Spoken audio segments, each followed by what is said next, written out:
In this video, I'm going to be showing you chain waves. So basically a chain wave is when you put a kink in the chain and you let go of it at the right time, and it creates a geometric spiraling pattern down the chain while it's rotating.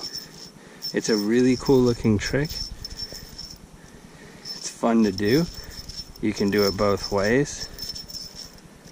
And it also boosts your halo's momentum for a second, so it'll double the speed of the rotation if done just right. So this is a really weird trick, and you can do it many ways. You can do it with one finger, 2 fingers, 3 fingers.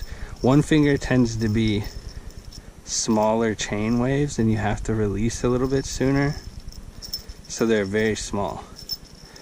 Can't really tell. 2 fingers is a little bit more of a wave. So the smaller it gets, the harder it gets. The bigger the opening, so if you put all of your fingers in, the bigger the wave. And that's the one I'm going to be teaching you today.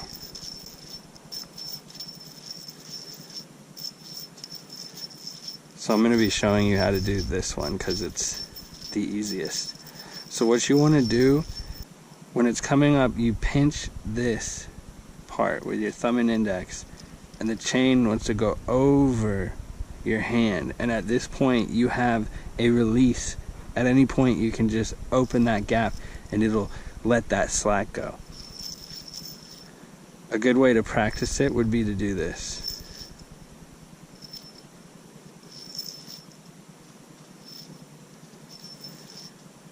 Now once you have that down, you want to let go anywhere from here to here. Any later and you have the chance of getting your chain bundled up and it won't do the wave. You'll just get all bunched up.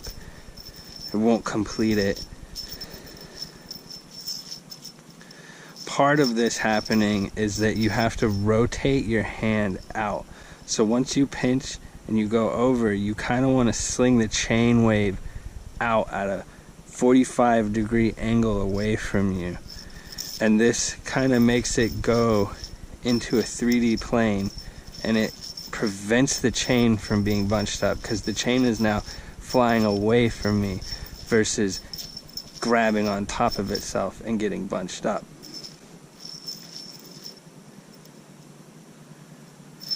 Now there are different times to let go, and it does different things. You can let go at the bottom and it'll have a quicker wave, or you can let go at the very last second and it creates a longer wave. It takes some practice to getting used to like flipping your hand so that the chain now goes out away from you. Once you learn this trick, it's really cool to do to get into other grip moves. It feels really nice because it pushes it, gives it a little bit of extra speed. One of the things you can do once you learn chain waves is right after you release it, you bend your fingers in, and this will launch it upward, and it gives it a very, very fast rotation. And that is a cool trick. That makes chain waves pretty awesome. It speeds it up to the point where you can release it and do triple aerials about this height. Usually a triple aerial, you have to really throw it up in the air and spin it. But with a chain wave, it just flings it like that. So hopefully this tutorial has you learning chain waves. It's a pretty weird and unique trick. They're cool to do. It feels nice. They boost the speed up a little. So this was just a simple tutorial on chain waves. You can also do chain waves with the ring on your finger. It's just like doing the one finger. It's a smaller wave and it's harder to do.